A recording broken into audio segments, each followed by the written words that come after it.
Buenos días, muchas gracias por estar con nosotros esta mañana. Nuevamente estamos en este mismo espacio con ustedes. Mi nombre es Verónica, soy la coordinadora de educación de la organización Alzheimer's en Orange County. Y hoy con nosotros está Norma Castellano, que es nuestra coordinadora multicultural. Muchas de ustedes la conocen como Normita. Hoy vamos a hablar acerca de qué es la pérdida de la memoria. Y buenos días, Normita. Buenos días, Verónica, y gracias a todos por acompañarnos esta mañana. Pues ya empezamos la primavera, es un hermoso día, todo azul, soleado. La verdad, tenemos mucha suerte de vivir en este estado, que siempre estamos en primavera. Y pues gracias, Verónica, gracias. Tenemos hoy a Freddy, también que es compañero de trabajo, que nos acompaña esta mañana. Y también tenemos a Melissa Clav, que es la directora de educación. Así que vamos a hablar esta mañana acerca de qué es la pérdida de la memoria. Siempre tenemos esa incógnita porque con los años nos empezamos a olvidar de las cosas y a veces nos ponemos preocupados, nos ponemos nerviosos porque, ay, me olvidé las llaves, me olvidé de la cita con el doctor, pero aquí vamos a encontrar unas cuantas respuestas a sus preguntas. Así que por favor, acompáñenos.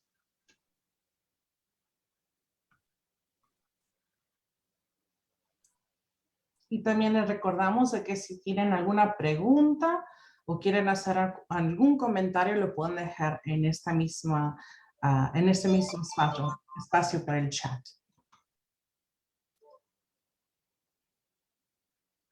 Bueno, continuemos. Bueno, vamos a hablar un poquito acerca de la memoria. A ver, ¿quién me dice qué es para usted la memoria? La memoria es muy importante, ¿no es cierto? Porque la memoria es la capacidad que tiene el cerebro para recordar, para hechos, situaciones pasadas que quedan en nuestra mente. Es una parte imprescindible de nuestra vida, así que la memoria es lo más importante que tenemos. Vamos a hablar un poquito de los 3 tipos de memorias. La memoria general, la memoria de proceso y la memoria a corto plazo. La memoria general, ¿cuál es? La que nos ayuda a detectar ciertas fotografías, ciertas cosas que están a nuestro alrededor, por ejemplo, la escuela donde van sus niños, la iglesia que frecuenta los domingos, cosas que están en general. Luego tenemos la memoria de proceso. La memoria de proceso, ¿cuál es? Es la que nos ayuda a procesar la información y que cada vez que uno se repite, como es más fácil recordar. Por ejemplo, aquí miramos en la fotografía a la persona trabajando en la computadora. Pienso que hace muchos años cuando tuvimos que empezar a trabajar en computadoras, nos tomó tiempo aprender, nos tomó tiempo para poder seguir los pasos necesarios para usar esta computadora. Igualmente con el teléfono celular, que cuando compramos el teléfono pues no sabíamos dónde hay que aplastar, cómo podemos sacar la información, cómo tenemos que usar todo esto.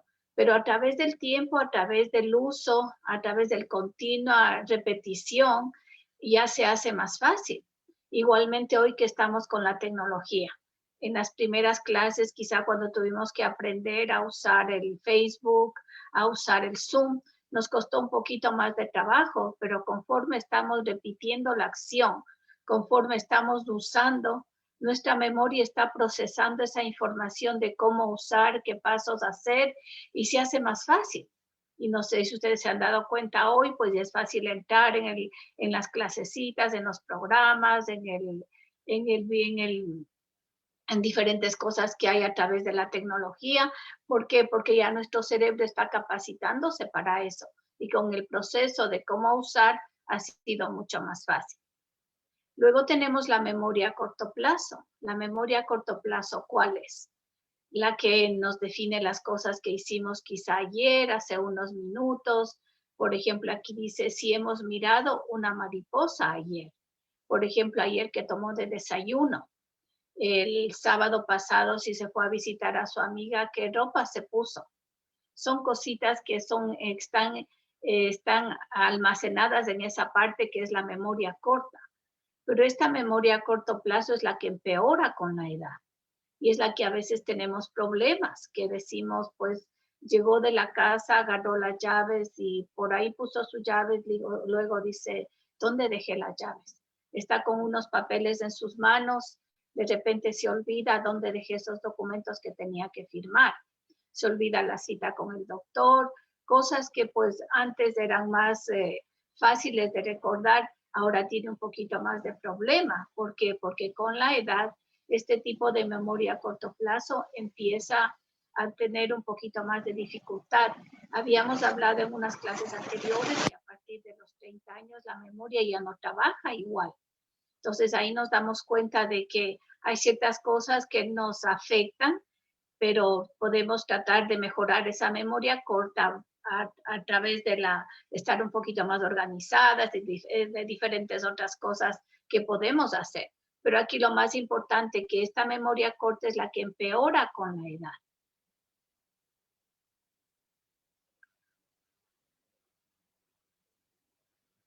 Aquí tenemos una fotografía muy clara del cerebro. ¿Por qué? Porque de esa manera vamos a poder entender cómo nuestro cerebro funciona. Hemos dicho múltiples veces que el cerebro es el órgano más importante que tenemos, porque del cerebro depende todo nuestro organismo.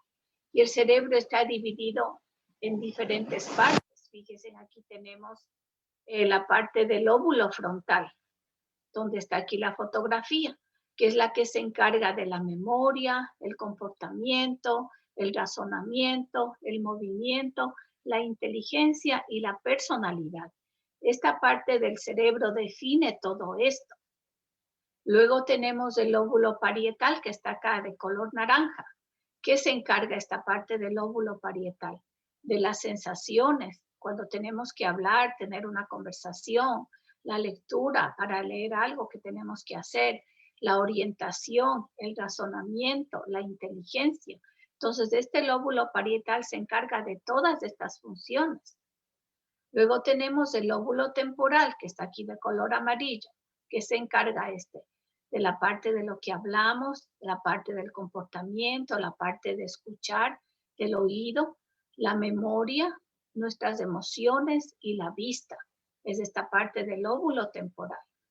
Luego tenemos el lóbulo occipital, se encarga específicamente de la vista. Luego tenemos el cerebelo que se encarga del equilibrio, la coordinación, el músculo. Y luego tenemos el tronco encefálico, que es el que nos conecta con nuestro organismo. Fíjese, está aquí la respiración, la presión sanguínea, la ingesta y el corazón. De esta manera nos damos cuenta cómo el cerebro tiene todas estas funciones que nos permite hacer las cosas que hacemos diariamente. Y fíjese, el cerebro está cubierto, ¿por qué? Por esta parte que es el cerebelo. Y también está cubierta por este líquido cefalorraquídeo, que ustedes saben que el cerebro está en agua, ¿no? Entonces el cerebro se encuentra en agua. Y el cerebro también aquí tenemos los vasos sanguíneos, que estos vasos sanguíneos son los que se encargan de todo el fluido de sangre que corre a nuestro cerebro. Como un pequeño ejemplo, si a alguna persona le da un derrame cerebral, ¿qué pasa? Muchas veces la persona no puede mirar, pierde el habla y a veces ya no puede escuchar, porque ese derrame cerebral quizá le afectó a esta parte del lóbulo temporal. Fíjese, pero en ciertos casos, pues con terapia, la persona puede recuperar todas estas funciones. Igualmente, muchas veces la persona tiene un pequeño derrame cerebral en esta área, también puede perder la capacidad de hablar, de no acordarse de las cosas. Entonces, como ustedes miran, el cerebro es el órgano más importante que tenemos, que regula todo lo que hace nuestro organismo. Por eso necesitamos cuidarlo.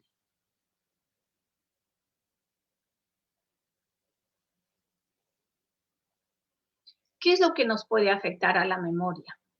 Hemos dicho en clases anteriores, pues, que hay ciertas condiciones que nos pueden afectar a la memoria. Por ejemplo, si la persona tuvo un infarto, tuvo un derrame cerebral, puede tener problemas de memoria. Igualmente, hemos enfocado bastante en las medicinas, porque hay muchas personas que toman diferentes clases de medicamentos, pero de repente al doctor le receta un nuevo medicamento y la persona empieza a tener problemas de memoria. Por eso es bien importante tomar en cuenta de los cambios que va experimentando cuando va tomando una nueva medicina. O si usted mira que algún medicamento que ha tomado por mucho tiempo, de repente empieza a tener ciertos cambios, tiene que consultar con su doctor porque eso es lo más importante. Luego tenemos la edad, pues es algo que todos vamos a pasar por la edad, nos va a llegar y vamos a tener problemas de memoria, porque ya la memoria no va a trabajar igual. Luego tenemos la presión alta. Hemos hablado en clases anteriores también de cómo la presión alta influye para que la persona empiece a olvidarse de las cosas. ¿Por qué? Porque 25% de la sangre que bombea en el corazón va a su cerebro. Si no hay suficiente fluido de sangre para su cerebro, ¿qué va a pasar? La persona le puede dar un derrame cerebral, un ataque al corazón. ¿Por qué? Por la presión alta. ¿Por qué? Porque cuando la persona tiene presión alta, también el corazón bombea con más fuerza.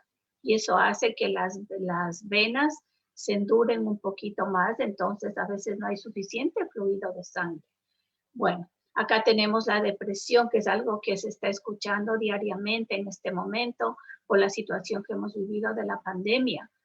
Se mira los artículos que hablan acerca de cómo todos como sociedad estamos afectados por esta depresión, por la ansiedad, por todo este tipo de situaciones emocionales. Entonces, la depresión también la persona puede tener problemas de memoria. Y en muchos casos hemos visto que personas mayores que tienen una depresión bastante fuerte desarrollan el Alzheimer, especialmente en situaciones que las personas vienen acá a este país, muchas veces no les gusta porque ya estuvieron acostumbradas a vivir en su país de origen con sus amigos, sus familiares, y de repente tienen ese cambio tan fuerte que les afecta en todo sentido. Y muchas personas que no les gusta quedarse aquí, que extrañan su país, extrañan su lugar de origen, tienen a veces una depresión bastante severa y con tiempo desarrollan Alzheimer. Así que hay que tomar en cuenta todas estas cosas, pero en este sentido de la depresión hay ayuda porque puede mirar un terapista, un psicólogo que le puede ayudar a procesar todo eso.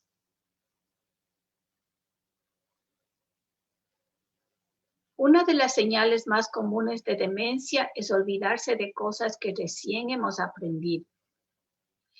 Pero hay que tomar en cuenta, como hemos dicho, muchas veces la persona se olvida de las cosas porque tiene muchas cosas en que pensar, tiene muchas preocupaciones, tiene mucho estrés.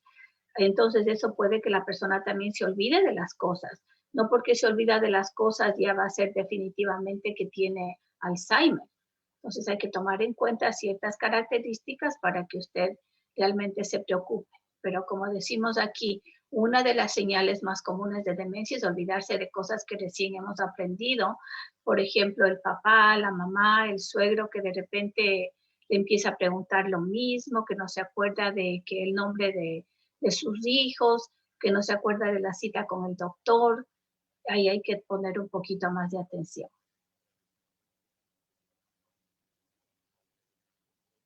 Hay diferentes tipos de demencia. Fíjense, cuando hablamos de demencia, muchas personas dicen, mi mamá tiene demencia, pero no tiene Alzheimer. Pero eso hay que comprender un poquito más claro, que demencia es como una sombrilla, es un término general que se refiere a la pérdida de la memoria. Es como cuando hablamos de cáncer. Hay diferentes tipos de cáncer, cáncer al estómago, cáncer a los pulmones, cáncer a la cabeza, cáncer de diferentes situaciones. Entonces, pero aquí también cuando hablamos de demencia, demencia es un término general que está relacionado con la pérdida de la memoria, pero de esta demencia se derivan diferentes tipos de condiciones. que pueden incluir demencia. Por ejemplo, aquí tenemos estas condiciones irreversibles que no hay cura, donde hablamos del Alzheimer, que es nuestro enfoque. Cuando la persona pierde la capacidad de pensar, de razonar, de tomar decisiones, es cuando la persona ya quizás ha sido diagnosticada con Alzheimer. Luego tenemos la parte de cuerpos Levy. Cuerpos Levy es cuando hay una proteína que se está depositada en el cerebro que afecta a la condición de la persona y empieza a tener problemas de memoria. Luego tenemos la demencia frontotemporal que afecta a la parte frontal del cerebro. Luego tenemos la enfermedad del PIX. Esta condición del PIX está relacionado con el comportamiento de la persona. La persona empieza a tener comportamientos y cambios en la personalidad. Usualmente esto sucede en personas de 40, 60 años y muchas veces puede ser genético. Luego tenemos la enfermedad de Huntington. Esta enfermedad de Huntington es una enfermedad degenerativa y es también una enfermedad genética donde la persona empieza a perder esa capacidad de manejar sus músculos. Los músculos empiezan a ser bien flácidos y la persona empieza a tener problemas de memoria. También con esta enfermedad de Huntington hay personas jóvenes que están afectadas por esta condición y por ende con el transcurso de la enfermedad empiezan a desarrollar Alzheimer. Es una enfermedad bastante triste y es también una enfermedad bastante degenerativa porque porque puede afectar a muchas personas en la misma familia. Y luego tenemos la enfermedad de Parkinson, que es una enfermedad que afecta al sistema nervioso, usualmente por la falta de esta hormona que es la dopamina. La dopamina es una hormona pues que ayuda para fortalecer, para la persona tenga los músculos, para que controla la actividad de los músculos. Cuando esta enfermedad de Parkinson aparece, la persona pierde esa capacidad de controlar sus músculos, el movimiento de sus músculos, por eso empieza a temblar. Y luego con el tiempo desarrolla el Alzheimer. Fíjese, tuvimos el Papa anterior que desarrolló Parkinson y luego tuvo Alzheimer.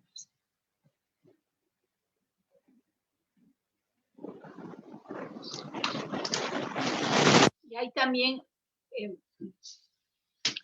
condiciones que pudieran causar demencia, como por ejemplo la demencia vascular, que habíamos hablado anteriormente, que son una serie de derrames cerebrales que van afectando a la persona y le puede provocar este tipo de demencia. El alcoholismo, la persona que se toma pues muchos tequilitas o muchos vinos o que ya toma de una manera exagerada puede desarrollar demencia.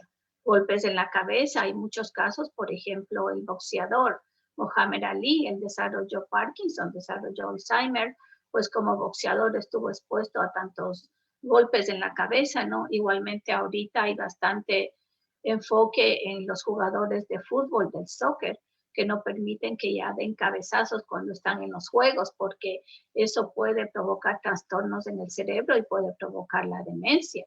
Igualmente el fútbol americano. También los tumores, porque si la persona tiene algún tumor en el cerebro, pueden causar demencia, igualmente las personas que están afectadas por el SIDA. Pero hay causas de demencia que pueden ser reversibles, que pueden ser tratadas. Por ejemplo, habíamos hablado de la depresión.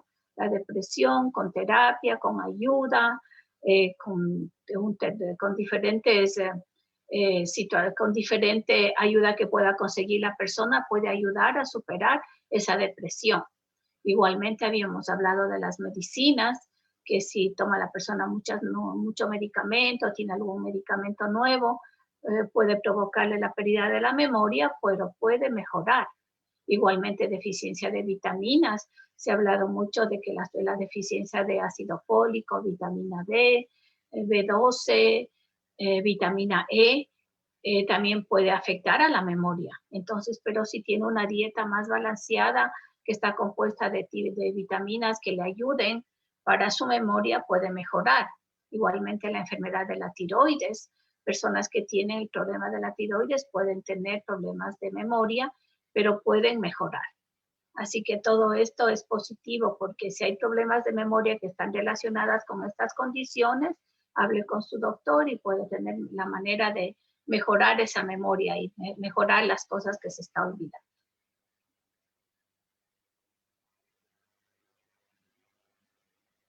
Aquí estamos hablando que es el Alzheimer, que es el enfoque de esta mañana, que dice es una enfermedad degenerativa. ¿Por qué? Porque va degenerando a la persona. Y progresiva, es una enfermedad que va progresando, ataca al cerebro, causando problemas de memoria, pensamiento y conducta. Memoria, ¿por qué? Porque ya no se acuerda de las cosas. Pensamiento, ya no puede tener una conversación adecuada, ya no completamente el estilo de vida de la persona cambia, tiene problemas de conducta, de comportamiento, pues es una enfermedad que realmente es bastante difícil. Y lo peor es que no tiene cura.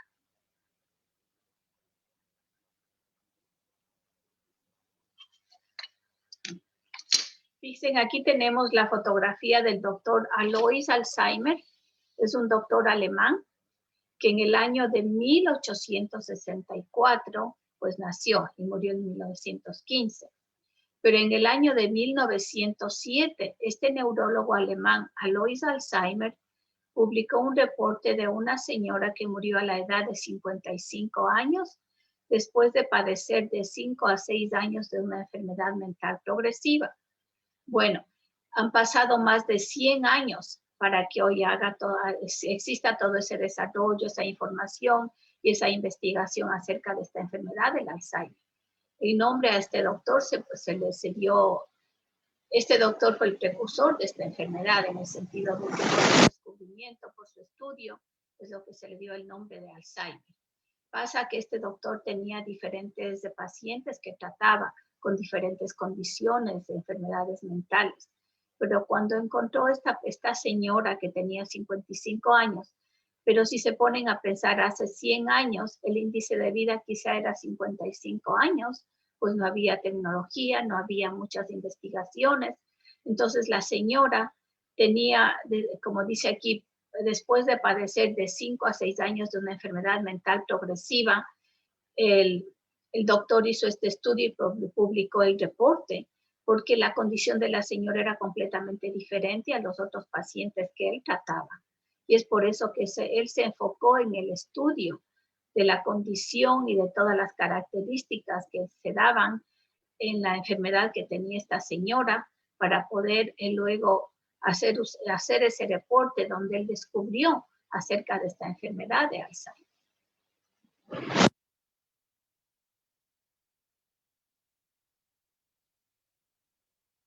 La enfermedad de Alzheimer, fíjense, cuando la persona hace la autopsia, cuando a la persona le hacen la autopsia, ¿qué es lo que descubre? Que el cerebro está más pequeño. En el caso de la señora que el doctor Alzheimer estaba estudiando, ¿qué descubrió cuando hizo la autopsia del cerebro? Que el cerebro estaba más pequeñito, que había bastantes nudos aquí, como fibras que se habían formado alrededor del cerebro, y además había sustancias como placas en el tejido cerebral. El cerebro tiene que estar completito, pero este cerebro aquí se mira como un hueso vacío, un hueso seco, que en muchos casos muchos doctores también le determinan como la artritis del cerebro, porque es como un hueso que se va desgastando, se va formando como nudos que se van dando dentro del cerebro y luego es lo que va afectando a la memoria, al pensamiento y a la conducta.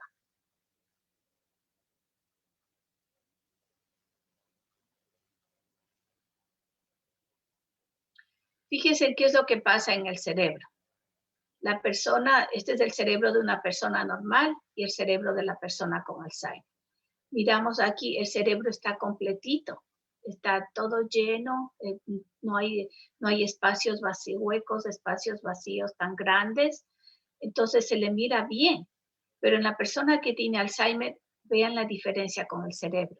Está completamente más pequeño, hay todos estos espacios negros, aquí hay estas entradas, que todo se ha ido deteriorando, todo esto que va aquí realmente se ha ido desgastando Entonces, esa es la situación por qué la persona tiene los problemas de memoria, la persona cuando le diagnostican con Alzheimer. ¿Por qué? Porque en el cerebro ya no hay las conexiones que necesita. El cerebro está compuesto de billones de neuronas y cada neurona tiene su función de mantenerse en continua actividad con los otros billones de neuronas. Pero ¿qué pasa cuando ya no hay esa conexión de las neuronas? Ya todo esto se va deteriorando, se va secando, se va quemando y además empieza a entrar una placa que es como un sarro que va carcomiendo las neuronas y al final ese proceso de desgaste va ocurriendo cada vez más hasta que realmente el cerebro queda así, como un hueso seco con tantos espacios vacíos. Entonces, cuando miramos la fotografía del cerebro, ¿recuerdan al principio que miramos cómo el cerebro se compone de la parte del lóbulo parietal, del lóbulo frontal, del cerebelo, y cada parte tiene diferente función para que nuestro organismo realice lo que necesitamos hacer, de hablar, conversar, pensar, razonar, tomar decisiones, caminar, el oído, el gusto, el olfato, todo que depende del cerebro. Como ya no hay conexiones aquí, que son las que necesitan para que la persona actúe como debe ser, entonces es por eso que ya no tiene la persona la capacidad de pensar, de razonar, de tomar decisiones.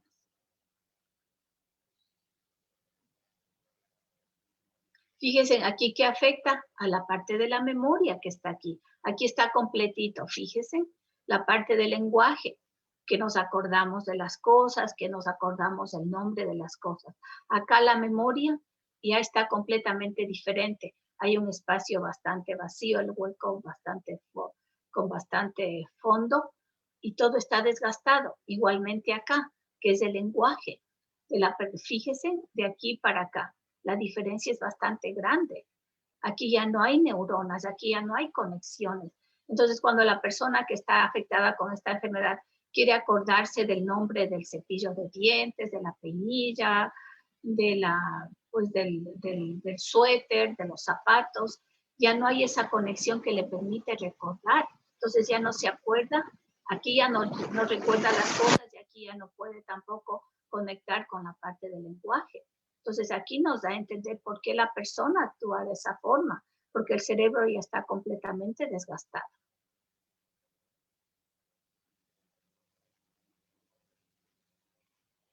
Aquí estamos hablando de cómo es una neurona. Fíjese, en la neurona parece una raíz de una planta, ¿no? Y tiene diferentes brazos aquí que están aquí. Entonces, ¿qué es lo que hace la neurona? La neurona se conecta con las otras neuronas. Se conecta cada segundo, porque como les dije, hay billones de neuronas que están haciendo este trabajo y se mantienen sanas a través de las conexiones que hacen. Entonces, aquí tenemos, fíjense, en el interior de una neurona normal, está completita. Aquí está con esta proteína, está como debe ser. Y acá, ¿qué pasa con la neurona que está enferma? Está como seca, completamente, está deteriorada. Todas estas ramificaciones que tenía acá, que están sanas, aquí están completamente destruidas. Entonces, como ya están destruidas aquí, ya no puede conectarse con la otra. Fíjese, entonces completamente, ¿qué va pasando? Va, como se dice, contagiando a la otra neurona y así sucesivamente hasta que todo el cerebro empieza a deteriorarse. Y aquí también está el interior de la neurona enferma. Fíjese, ya hay interrupciones, ya no hay todo esto. ¿Por qué? Porque realmente aquí se han ido formando como telas de arañas, que dice estos ovillos de Tau, y estos ovillos que van haciendo, le van enfermando a la neurona, le van afectando para que se convierta así de esta forma, que no está nada como la anterior que está sana. Es como, por ejemplo, en una fábrica, cuando la persona trabaja en una fábrica, para que el producto salga, tiene que ser una serie que va por diferentes estaciones, ¿no? Entonces, así es también la memoria. Empieza, pero cuando está a mitad de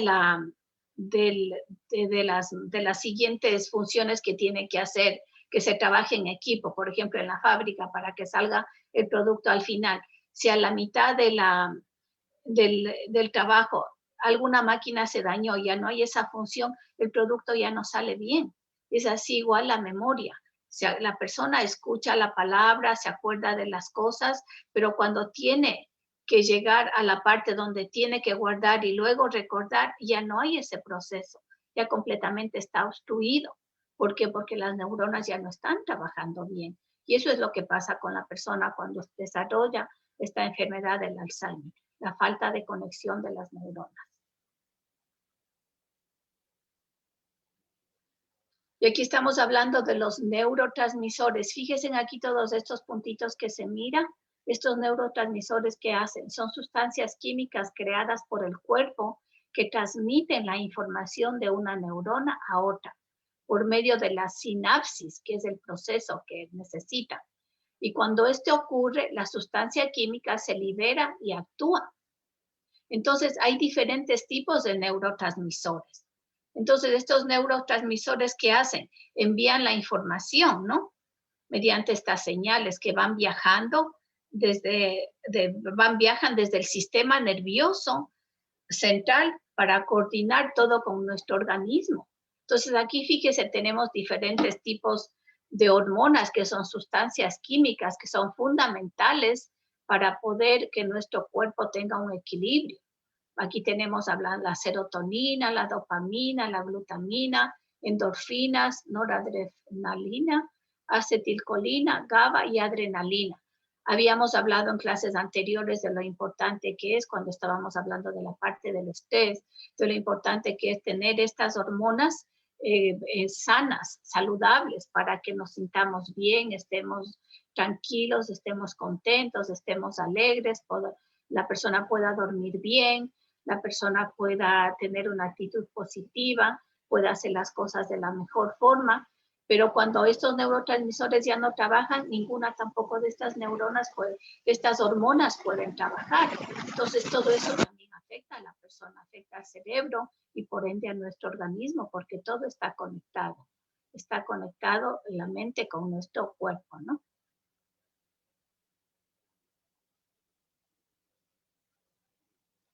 En los Estados Unidos, fíjense, ahorita hay más de 5 millones de personas afectadas por esta enfermedad. Solamente en el condado de Orange hay más de 80,000 personas y hay más de 7,000 latinos. Y a nivel mundial hay más de 44 millones de personas. El Alzheimer está en todo el mundo, en todo el mundo, en todo el planeta. Fíjense, hay organizaciones en diferentes países, hacen conferencias a nivel hispano, a nivel pues también en inglés, en español. Hay la Organización Latina del Alzheimer. Entonces, hay diferentes organizaciones que están involucradas en investigar, en aprender más acerca de esta enfermedad para poder encontrar una cura. Y ahorita con los estudios que han hecho, ¿qué es lo que están anunciando? Que para el año 2050 se podría incrementar hasta 16 millones de personas afectadas por esta enfermedad. Cada vez hay más casos, cada vez hay personas que están afectadas por esta condición y tenemos que tomar un poquito más de conciencia en tratar de cuidarnos y no ser un número más en esta enfermedad que está afectando tanto a la comunidad latina y a la comunidad en general.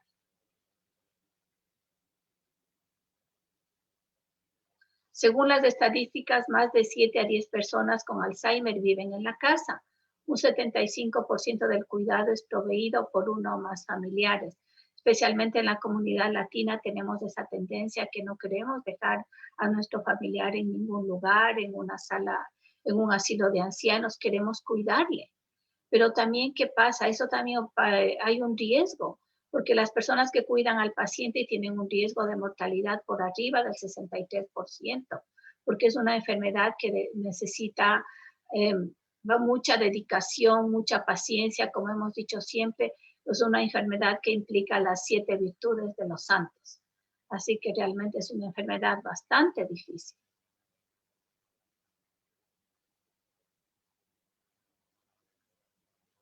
¿A quiénes afecta? Pues no discrimina a nadie, alto, pequeño, moreno, blanco, de cualquier edad, de cualquier raza, puede tener este riesgo de desarrollar esta enfermedad.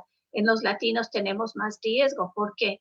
Porque hay más riesgo a desarrollar la diabetes, hay más condiciones de diabetes, hay más condiciones de presión alta. Ahora, después de la pandemia, pues hay muchas personas que están aisladas, especialmente las personas mayores, no han tenido contacto con la situación de la pandemia. Esa soledad también a que induce a que pues la persona se deprima, esté triste, y si no hay ayuda, no hay algún recurso que le pueda apoyar en ese momento, quizá puede tener el riesgo de desarrollar Alzheimer. Así que todos estamos a riesgo.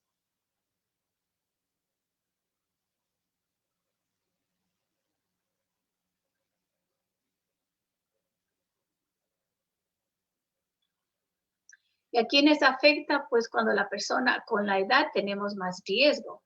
Por ejemplo, ya cuando pasa los 60, 65 años, hay más riesgo. Ya pasado los 85 años, ya el riesgo es mucho más alto, porque pues ya nuestro cuerpo va deteriorándose más, entonces la persona tiene más riesgo de que aparezca esta enfermedad. Pero también hay que tomar en cuenta que hay personas de 80, 90, hasta de 100 años que pues tienen una memoria increíble, pero la edad sí nos predispone a tener más riesgo a que esta enfermedad nos afecte.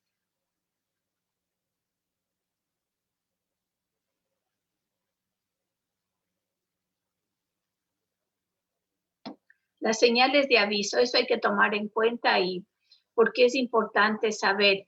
A veces en mi papá, en la mamá, en los suegros miramos ciertos cambios, especialmente hoy después de la pandemia, y tenemos que tomar en cuenta que es importante poner atención a estos cambios para saber qué es lo que está pasando. Dice aquí pérdida de la memoria, que ya no se acuerda, que tiene mucha dificultad en acordarse de las cosas, pero que ya le afecta la vida diaria. Como digo, todos nos podemos olvidar, se olvida de pagar el bill, se olvida de ciertas cosas, pero luego recuerda. Pero si ya esa pérdida de la memoria ya le está afectando a su vida diaria y siente que no es normal, es importante buscar ayuda. Igualmente, dificultad con tareas familiares.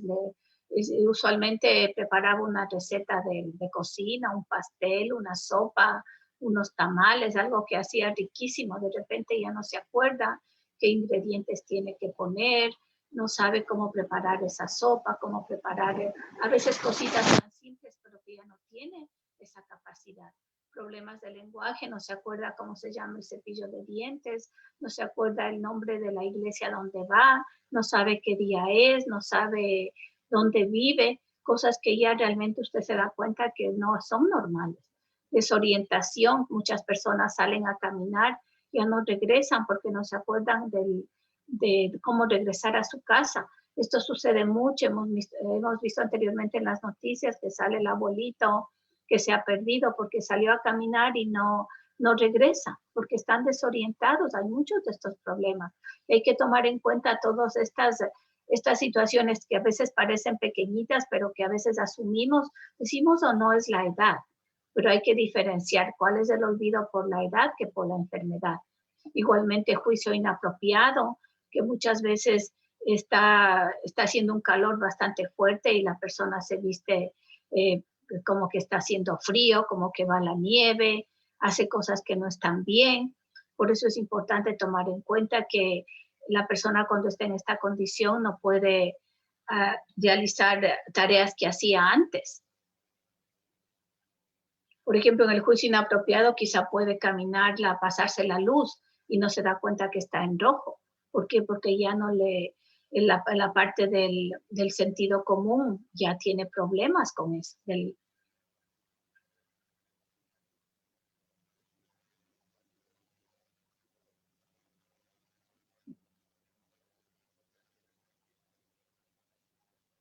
La próxima, ok. Problemas con pensamientos abstractos, que muchas veces no sabe cuánto cuestan las cosas, va a la tienda, paga mucho más de lo que cuesta, a veces regala el dinero, se convence de personas que le dicen, oh, yo tengo esto, te puedo dar esto, tú me pagas, y hace cosas inapropiadas, cosas que no son normales. Por ejemplo, pérdida de objetos, pierde mucho las cosas, no se acuerda, acusa de que le han perdido, que le han robado el dinero, me agarraron el dinero, me están robando, no me ayudan a buscar, se pone molesta, se pone enojada, tiene cambios de conducta, tiene una actitud bastante difícil, que es difícil entenderle, cambios en la personalidad, ya no quiere hacer nada, se pone enojada, se pone muy triste, tiene ganas de llorar, no tiene iniciativa, quiere estar sentada frente a la televisión todo el tiempo, muchas veces ni pone atención a lo que mira, ya completamente todas estas cosas le pueden dar le pueden hacer notar que hay cambios que realmente no son normales y es importante hablar con el doctor.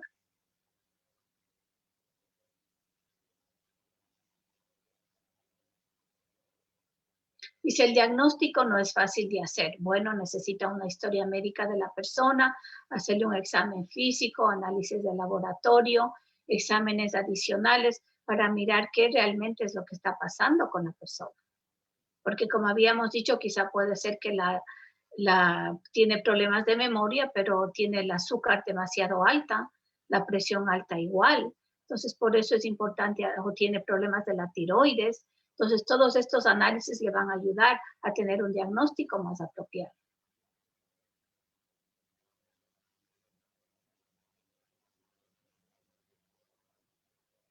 Y para el diagnóstico, que es importante, le hacen exámenes neurológicos, neuropsicológicos, necesita mirar a un neurólogo, a un especialista, le hacen una evaluación intensiva y luego igualmente el único diagnóstico 100% aceptado es de la autopsia, porque a través de la autopsia es que se dan cuenta del número de nudos y placas presentes en varias áreas del cerebro. Como les habíamos comentado, se van formando esos nudos, se van invadiendo esa placa en el cerebro y solamente a través de la autopsia se dan cuenta qué es lo que realmente estaba sucediendo. Cuando estos nudos y placas se presentan en un número elevado por centímetro cúbico, en el tejido cerebral es considerado Alzheimer.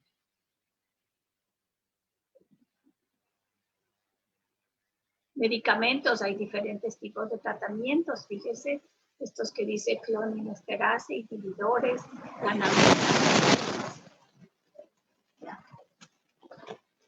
vitamina E, medicación para la situación, conforme la enfermedad va avanzando, la persona empieza a tener problemas de comportamiento, ya no tiene comportamiento apropiado, muchas veces se deprime, tiene problemas de ansiedad, hay que darle porque muchas veces tienen alucinaciones, estamos tienen agresivos, entonces que tienen que controlar todo eso, porque la persona se empieza a hacer cosas que no hay, empieza a acusar de cosas que no existen,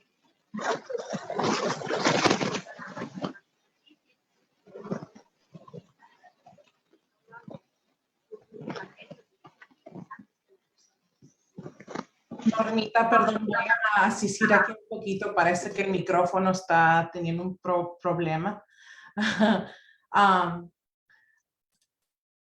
Como estaba mencionando Norma, los medicamentos que se usan para el tratamiento después de un diagnóstico, que sería la vitamina E, medicación para agitación, a veces hacen receta de antidepresivos y medicamentos para la ansiedad, pero se les recomienda que estén hablando constantemente con su doctor por si acaso hay algún tipo de reacción. Y también hay veces que dan antipsicóticos, que son medicamentos para tal vez agresión, hostilidad, alucinaciones. Puede uno tener estas reacciones, pero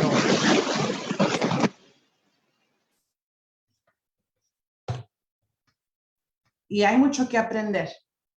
La visita al doctor es su oportunidad para hacer esas preguntas que tal vez no esté muy seguro. Cuanto más sepa usted, más podrá usted ayudar a su ser querido, entender los cambios que van a suceder en el futuro, se sentirá con más confianza para enfrentar esos cambios. Y el cuidador también necesita apoyo, necesita mucho apoyo.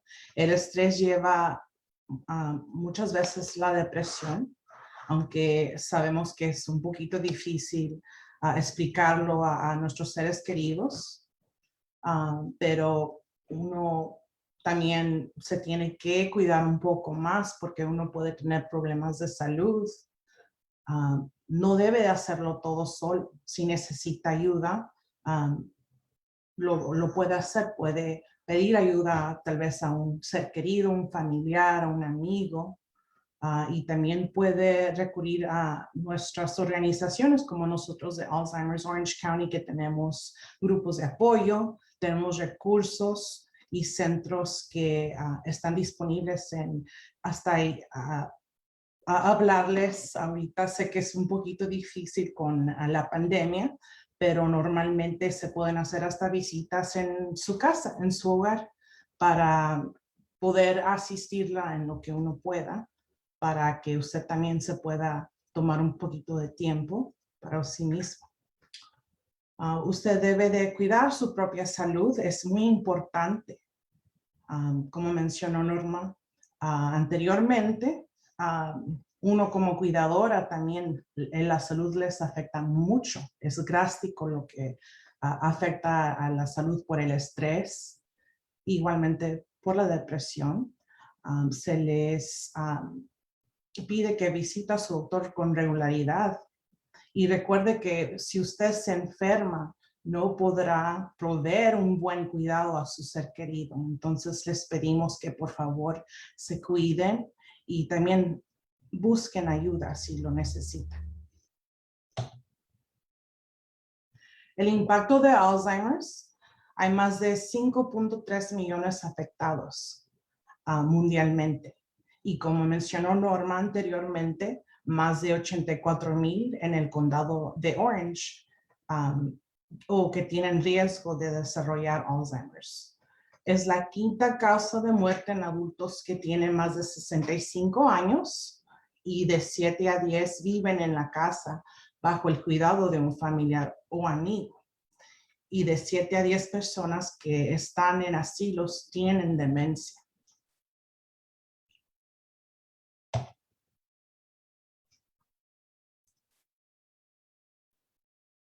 Y el mensaje que los dejamos con hoy, y muchas gracias por estar con nosotros. Vive simple, sueña grande, da gracias, da amor, ríe mucho. Y les queremos agradecer al Caregiver Research Center por los servicios y apoyo para cuidadoras. Tienen información especializada para ustedes. Dan evaluaciones de cuidador y planificación de cuidado. Tienen consejería, educación y entrenamientos. Al igual tienen grupos de apoyo, planificación para el cuidado de respiro y son disponibles en español, inglés y vietnamita. Y abajo está su correo electrónico. Y les queremos invitar a la siguiente clase que va a ser el 26 de abril en este mismo espacio a las 10:30 de la mañana. Y ojalá en esta situación, en esta fecha no tengamos mucha dificultad tecnológica. Les pedimos su paciencia y muchas gracias por estar aquí. La siguiente clase será acerca de comunicación compasiva. Y les pedimos que visiten nuestra página de Facebook y les den un like. Y también tenemos la biblioteca de las clases que hemos tenido en español en nuestro canal de YouTube. Y los pueden compartir con sus seres queridos y verlos a cualquier momento. Y comuníquense con nosotros si tienen alguna pregunta, necesitan apoyo. Estamos aquí para servirles. La línea directa es el 949-757-3755 en español. Y muchas gracias por estar con nosotros este día. Que tengan buen día.